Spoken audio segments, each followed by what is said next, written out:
Olá, queridos! Sejam bem-vindos ao programa Profecias Bíblicas, a Esperança das Nações. Realmente o nosso Deus é a esperança de todo aquele que crê. Por isso ele se revela, por isso ele deixou escrita na Santa Bíblia as profecias, para que seu coração e o meu esteja cheio de esperança nesses últimos dias.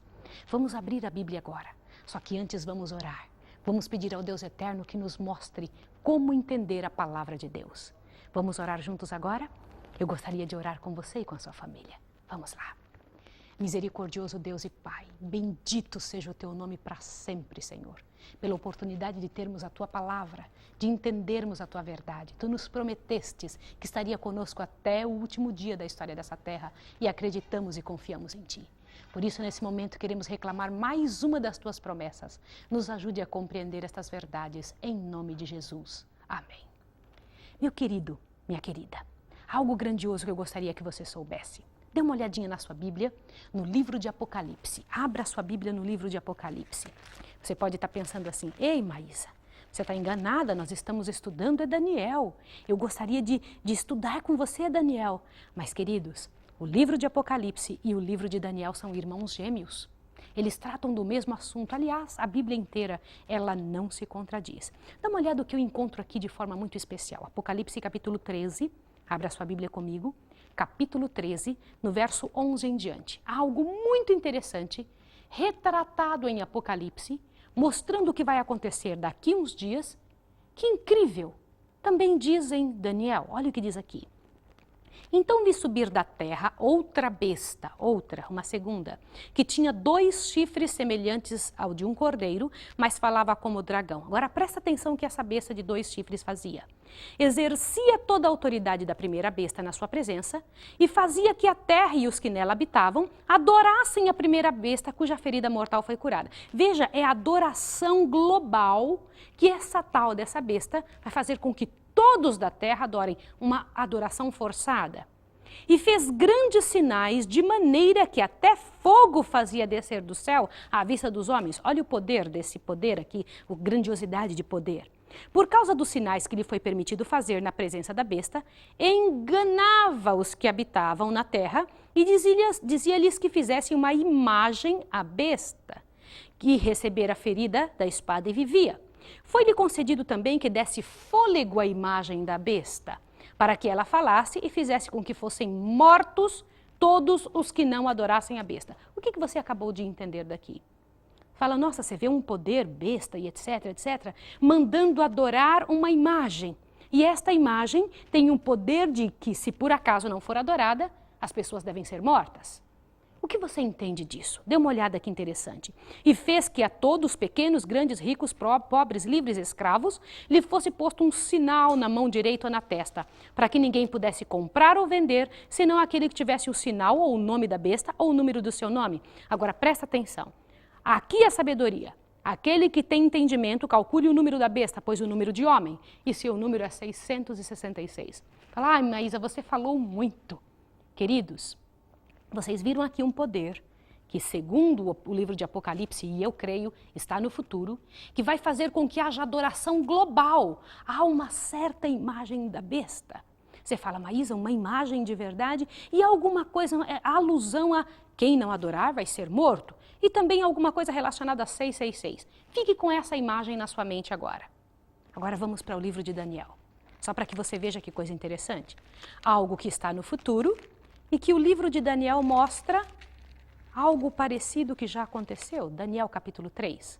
Vamos juntos para nós podermos entender? Daniel capítulo 3 diz o seguinte. O rei Nabucodonosor, lembra? Aquele rei de Babilônia que tomou o povo de Israel, fez uma estátua de ouro cuja altura era de 60 côvados e a largura de 6 côvados. Olha a predominância do número 6. Levantou-se no campo de Dura, na província de Babilônia. Olha o que o rei fez. Ele fez uma estátua de ouro. Aquele que teve o sonho. Lembra do sonho da estátua? Vamos só dar uma lembrada? A estátua tinha alguns metais nela. Lembra? Era composta de diferentes tipos de metais. A cabeça de ouro, o peito e os braços de prata, o quadril de bronze, as pernas de ferro e os pés misturados com ferro e barro. Você se lembra disso? E foi dito a Daniel que aquela estátua representava todos os reinos do mundo até o final. E que no finalzinho, na época dos dedos da estátua, uma pedra lançada, tirada de uma montanha, lançada sem auxílio de mãos, veio e caiu nos pés da estátua, foi lançada nos pés da estátua, quebrando a estátua inteira. E a pedra tomou a terra toda. Lembra-se disso? Grandioso isso. Você sabe que o último reino é o reino do Senhor Jesus Cristo. E nós estamos ali, ó, nos últimos dedinhos da estátua. Você pergunta, mas quem eram os dedos da estátua? Queridos, o Império de Roma foi dividido em 10 reinos diferentes, que são hoje a Europa. Isso que a gente tem aí, que se chama de Europa. Mas nós vamos ver dali para frente. O rei ficou tão impressionado com este sonho que havia tido, que ele então mandou construir uma estátua inteira de ouro. Ele já sabia que o metal ouro representava o reino dele, a ele mesmo, o mais poderoso. Então ele pediu, me construa uma estátua inteira de ouro com essa dimensão, imensa, hein? O que você acha disso? Só que ele deu mais uma ordem. Qual foi esta ordem? Dê uma olhada. Verso 2 do capítulo 3. Então o rei Nabucodonosor mandou ajuntar os sátrapas, os prefeitos, os governadores, os juízes, os tesoureiros, os magistrados, conselheiros, todos os oficiais de todas as províncias, para que viessem à consagração da estátua que o rei Nabucodonosor tinha levantado. De modo que se ajuntaram todas essas pessoas, os conselheiros, todos os oficiais de todas as províncias, para a consagração. E essas pessoas todas tinham que ficar no pé da estátua. E agora dê uma olhadinha que coisa interessante no verso 4. Então o arauto apregoava em voz alta. Ordena-se a vós, ó povos, nações, gentes de todas as línguas. Você percebeu que aqui é algo global também? Quando ouvirdes o som da trombeta, do pífaro, da harpa, da cítara, do saltério, da gaita de foles, de toda sorte de músicas, vos prostrareis e adorareis a imagem de ouro que o rei Nabucodonosor levantou. Agora veja a coisa interessante no verso 6. Qualquer que não se prostrar e não a adorar, será na mesma hora lançado na fornalha de fogo ardente. Queridos, olha aqui o decreto de morte. Agora um detalhe interessante que já aconteceu no passado. Você viu que o povo deveria adorar quando ouvisse a música? Eu quero que você guarde esse detalhe. Por que a música que entra nesse culto pagão? Não é interessante ver isso? Meu querido e minha querida, o Senhor Jesus deixa claro alguns detalhes para que nós possamos entender qual é a ação do inimigo. A verso 6 diz, qualquer que não se prostrar e não adorar, será lançado na mesma hora na fornalha de fogo ardente. Portanto, no mesmo instante que todos os povos ouviram o som da trombeta, do pífaro, da harpa, do cítara, do saltério, elas prostraram-se diante da estátua de ouro que Nabucodonosor tinha levantado. Agora veja o verso 8. O verso 8 nos revela algo interessante. Esta história não é só a história do mundo, é a história também de gente fiel a Deus, de gente que permanece fiel ainda que caia os céus, ainda que haja um decreto de morte por trás de suas vidas e ameaçando as suas vidas. Veja o verso 8. Ora, no mesmo instante, chegaram-se alguns homens astrólogos e acusaram quem? Os judeus. Quem eram esses judeus? Disseram ao rei Nabucodonosor, ó rei, vive eternamente. Tu, ó rei, fizeste um decreto pelo qual todo homem que ouvisse o som da trombeta, que ouvisse a música, deveria adorar na tua presença. Mas há homens judeus, veja o verso 12, ao quais o Senhor constituiu por chefe dos negócios da província da Babilônia, Sadraque, Mesaque e Abednego, lembre-se, esses eram os nomes pagãos dos amigos de Daniel. Estes não respeitam aos teus deuses, não servem nem adoram a estátua. Queridos, era uma fofoca que estava sendo feita, mas que maravilha ouvir falar a respeito disso. Homens que permaneceram fiéis ao Deus eterno, que não se prostraram na frente do erro. Veja o verso 13. Então Nabucodonosor encheu-se de ira. Queridos, ficou angustiado, nervoso. Lembra que ele amava essa gente? Encheu-se de ira e mandou chamar Sadraque, Mesaque e Abednego. E perguntou para eles no verso 14, é de propósito o que vocês estão fazendo? Vocês não adoram a estátua que eu levantei? Olha bem o que eles responderam. Isso me deixou impressionada. Olha o que está escrito aqui. E o rei ainda disse, se vocês não adorarem, eu vou lançar vocês na fornalha de fogo ardente. Queridos, você acha que existe uma morte mais triste do que a morte pelo fogo? Alguém ser queimado vivo? Não é triste isso? Agora veja a resposta desses homens fiéis. Veja o verso 16. Responderam Sadraque, Mesaque e Abednego ao rei Nabucodonosor. Não necessitamos de te responder sobre este negócio. Ei, você pode dizer, nossa, que gente petulante. Quer que eu lhe fale uma coisa? Quantas chances Nabucodonosor havia tido para entender quem era o Deus eterno e qual era a maneira correta de adorar? Muitas e muitas. E eu estou convencida, meu querido e minha querida, que o Senhor Deus sempre fala a verdade no coração da gente. Você não sente o Senhor Deus falando com você, mesmo que você não abra a Bíblia? A Bíblia é uma revelação ainda maior, muito grande do que quando Deus fala na sua consciência, quando Deus fala com você. Nós somos indesculpáveis, Deus fala conosco sempre. Olha, veja o que eles continuaram dizendo, verso 17. Se formos lançados na fornalha de fogo ardente, o nosso Deus a quem servimos pode livrar-nos dela, e ele nos livrará da tua mão, ó rei. Se não fica sabendo, ó rei, que não serviremos os teus deuses, nem adoraremos a estátua de ouro que levantastes. Você sabe o que foi que Nabucodonosor fez então? Então o rei Nabucodonosor se encheu de fúria e mudou seu aspecto do seu rosto contra aqueles 3 companheiros de Daniel. E fez o quê? Veja o verso 20. E ordenou aos homens mais fortes que estavam no seu exército que atassem, eu quero que você veja que coisa interessante, que amarrassem Sadraque, Mesaque e Abednego e os lançassem na fornalha de fogo ardente, os mais fortes do exército. Então esses homens foram e ataram com seus mantos, suas túnicas, seus turbantes, suas vestes, e foram lançados na fornalha do fogo ardente. E quando esses homens foram levando esses 3 companheiros de Daniel, esses homens fiéis, os homens fortes foram levando estes homens, os amigos de Daniel, chegando na beirada da fornalha, eles foram queimados, porque estava muito forte a fornalha. O rei Nabucodonosor havia mandado aumentar 7 vezes mais a fornalha, ficar sempre mais forte. Agora veja que interessante. Olha bem, o verso 23. Estes 3 homens, Sadraque e Mesaque e Abednego, caíram atados dentro da fornalha de fogo. Guarde esse detalhe. Então o rei Nabucodonosor se espantou e olhou lá para dentro da fornalha depois que eles foram jogados. Olha o que aconteceu aqui. Veja o verso 24. Então o rei Nabucodonosor se espantou e se levantou depressa e disse aos seus conselheiros: não lançamos nós 3 homens amarrados dentro do fogo? Responderam ao rei: é verdade, ó rei, foi isso que aconteceu. Agora preste atenção.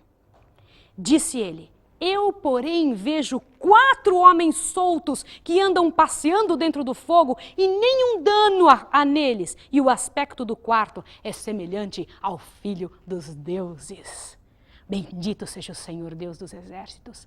Aqueles 3 rapazes tinham sido lançados, amarrados dentro da fornalha de fogo ardente. Eles estavam passeando com um 4º homem lá dentro. Queridos, eu me encho de alegria e de emoção ao pensar em algo assim. Isso é muito grandioso. Então se chegou Nabucodonosor à porta da fornalha de fogo ardente e disse: Sadraque, Mesaque e Abednego, servos do Deus Altíssimo, saí e vinde. Olha, ele sabia que ele estava errado. Nabucodonosor sabia que estava errado. Agora veja, então eles saíram, os rapazes saíram do meio do fogo. E ajuntaram-se todo aquele povo que estava ali ao redor, vendo, observando aquela situação, os prefeitos, os governantes, os conselheiros do rei, contemplando estes homens. Agora veja o verso 27, um detalhe. E viram que o fogo não tinha poder algum sobre os seus corpos, nem um só cabelo da sua cabeça tinha se queimado, nem seus mantos se mudaram, nem cheiro de fogo tinha passado por eles. Isso não é grandioso? Agora observe mais um detalhe. Então Nabucodonosor disse: bendito seja o Deus de Sadraque, Mesaque e Abednego, que enviou o seu anjo e livrou os seus servos que confiaram nele, pois não quiseram cumprir a palavra do rei, preferindo entregar os seus corpos a servirem e adorassem qualquer outro Deus, senão o Deus do céu. Olha que testemunho. Continua. Por mim, pois, é feito um decreto pelo qual todo povo, nação, língua e que disser qualquer blasfêmia contra o Deus de Sadraque, Mesaque e Abednego, seja despedaçado e suas casas sejam feito um monturo, pois não há outro Deus que possa livrar como este. Meu querido, minha querida, isso é grandioso, isso não é emocionante, isso não é poderoso? Agora eu gostaria que você pensasse em algo muito sério. Todo o céu, todos os anjos estavam observando o momento em que Sadraque, Mesaque e Abednego estavam passando por essa situação. Aí você pode me perguntar, mas onde estava Daniel nessa ocasião? Você se lembra que Daniel era um dos líderes, um dos governantes daquela ocasião? Um responsável por muitas áreas, lembra? Ele talvez estivesse, naquela ocasião, com certeza não estava presente, senão o nome dele teria sido citado, estava em qualquer viagem para o rei. Porque essa situação se passou com os 3 companheiros de Daniel, e por isso o nome deles é citado aqui. Meu querido e minha querida, que tipo de situação nós passamos tantas vezes? E vamos passar na frente. Você viu em Apocalipse 13 que esse tipo de situação, a mesma prova relacionada à adoração vai se passar novamente conosco? Qual será a nossa atitude? Como será que nós vamos nos prostrar? Que tipo de posicionamento nós vamos ter perante uma atitude como essa? Logo mais, segundo Apocalipse 13, nós seremos forçados a adorar algo que não é o Deus do céu. Algo que não é aquilo que o Senhor Deus pediu. Olha o que eu gostaria de mostrar para você. O teste aqui é global. Esse teste que aconteceu com os amigos de Daniel no reinado de Nabucodonosor, lá na Babilônia, foi um teste global, assim como vai ser no futuro. Esse culto era um culto forçado, era obrigado a fazer como aquela autoridade, o rei, pedia. No futuro vai acontecer a mesma coisa, um culto forçado. Você vê que aqui está envolvendo a música profana. Uma música que era tocada naquele momento que se ouvia a música, era necessário que se colocasse, se prostrasse de joelhos na frente da estátua. Queridos, quantos de nós estamos decidindo ao que adorar? Que tipo de atitude tomar? E mais um detalhe, o teste envolvia liderança econômica. Lembra que eram os líderes de todo o reinado que estavam envolvidos? No futuro vai acontecer exatamente isso. E você precisa entender estas coisas que estão relacionadas entre si. E isto vai acontecer daqui uns dias. O que estava envolvendo? Liderança econômica, decreto de morte e destruição pelo fogo. Veja que coisa interessante. Meu querido, há muito mais para se entender ao redor dessas histórias do que se pensa. Não são simples histórias para ensinar para as crianças que pessoas foram jogadas dentro da fornalha de fogo ardente e elas saíram ilesas de lá. Não é simplesmente isso, não. É coisas muito sérias das quais o Senhor Deus prova que a mesma luta que existia no passado, o mesmo domador e prejudicador dos seres humanos que existia no passado, ainda está vivo hoje e extremamente experiente para o futuro, para trazer angústias para nós.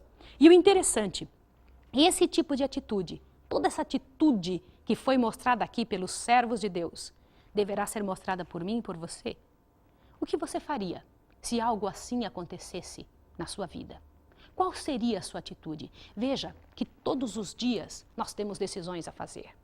Todos nós, você, eu, todas as pessoas da Terra, temos decisões a tomar, temos caminhos a escolher. Há 2 caminhos nesse mundo, 2. Existem várias religiões, mas somente 2 caminhos, porque só existem 2 líderes. Há só um caminho correto, e o Senhor Deus chama esse caminho de caminho estreito, que é permanecer firme pelo que é reto, ainda que caiam os céus. Que é permanecer firme, ainda que a sua vida esteja sendo ameaçada de morte. Veja que coisa séria. E havia ali uma grande quantidade de gente observando. Querido, querida, a sua vida está sendo observada por todos os seres do céu. Há muito mais para se dizer a respeito do que se passa nos bastidores da vida, do que eu sou capaz de dizer, do que eu sou capaz de comentar. Você e eu temos algo grandioso para passar para os nossos filhos. O que os seus filhos pensam quando você toma atitudes, quando um telefone toca na sua casa e que você diz, diga que eu não estou? O que você consegue responder sobre a sua atitude para com Deus eterno, aquele que comanda o universo, que te chama de filho, o qual muitas vezes nós não vamos ver em sua própria casa, na igreja? Você tem uma religião? Tem procurado servir ao Senhor Deus do universo? Que tipo de escolha você faz quando você lê e estuda algo como você tem estudado aqui? Nós estamos há algumas semanas estudando o livro de Daniel, estudando outras partes da Bíblia. Você vê que nem sempre estudamos um ou outro detalhe, estudamos várias coisas profundamente. E estes estudos, estes detalhes que estamos vendo, têm que produzir uma escolha, tem que produzir algo que faça mudar a nossa atitude, mudar a nossa maneira de falar, vestir, nos comunicar. É muito sério isso. E você e eu precisamos tomar uma atitude, porque a nossa vida, a nossa história de vida aqui está findando. Mais uns dias e tudo isso aqui terá terminado. Mais uns dias e você e eu teremos terminado a nossa história aqui. Que lado você escolhe? O lado de vitória? O que você espera que aconteça com você? Lembre-se, só existe um vencedor. O outro lado já perdeu, o lado do inimigo já perdeu.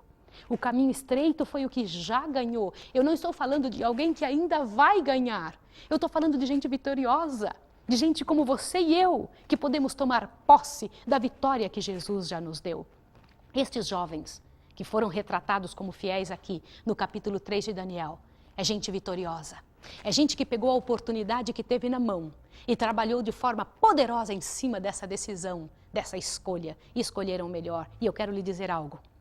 Todas as vezes que nós decidimos o melhor, todas as vezes que nós decidimos por Deus, com certeza absoluta Deus é fiel. Ele sempre cumpre o que promete. Deus nunca falha. Todas as vezes que você se coloca na mão de Deus, Ele trabalha em prol da sua vida para a tua ajuda. Toma uma posição agora em nome de Jesus. Peça a Deus que faça algo na sua vida, na sua história, para que possa encher a sua vida de poder, de misericórdia e de graça. Deus tem mais para a história da vida destas pessoas aqui na terra. Deus tem mais para mim e para você. E eu quero que você agora pense em toda a sua família, todas as pessoas que fazem parte da sua casa, todos eles. Pensem que nós temos a mesma oportunidade que teve Adão e Eva.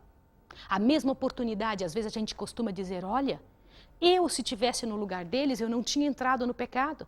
Você hoje tem oportunidade de tomar uma decisão e não tem ninguém forçando você, não existe uma fornalha de fogo ardente hoje na sua casa. Mas as atitudes que nós tomamos, as escolhas, vão fazer parte de nossa vida para sempre.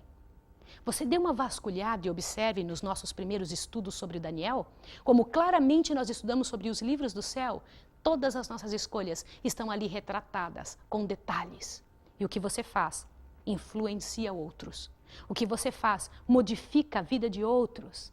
E nós estamos aqui hoje para demonstrar qual é a razão de nossa fé e de que lado que nós estamos. Uma boa parte de nós está agindo de forma errada porque não sabe. Não é o seu caso. Você e eu sabemos. Nós tivemos a oportunidade de abrir a Bíblia, de entender a verdade de Deus. Louvado seja o nome do Senhor, porque tem nos dado as profecias bíblicas, as verdades eternas, para nos fazer compreender além do que este mundo diz, muito além do que podemos pensar ou do que podemos imaginar. Eu não posso ir embora sem orar com você. E eu queria que você agora tomasse uma decisão muito séria. No próximo capítulo que vamos estudar, você vai ver qual foi o resultado da história pessoal da vida de Nabucodonosor.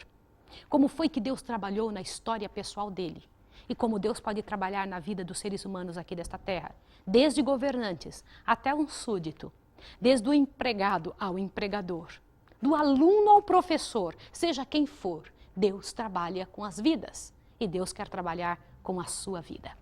Eu posso orar com você agora? Quero pedir a Deus que te abençoe, que encha a sua vida de esperança. Lembre-se, Deus tem um plano especial na sua história. Vamos orar agora? Misericordioso Deus e Pai que estás nos céus, bendito, sagrado seja o teu nome para sempre, pela oportunidade que nos dá, Senhor, não somente de provar de que lado que estamos, mas também de receber de Ti força e poder para sermos aquilo que o Senhor sonhou para a nossa vida.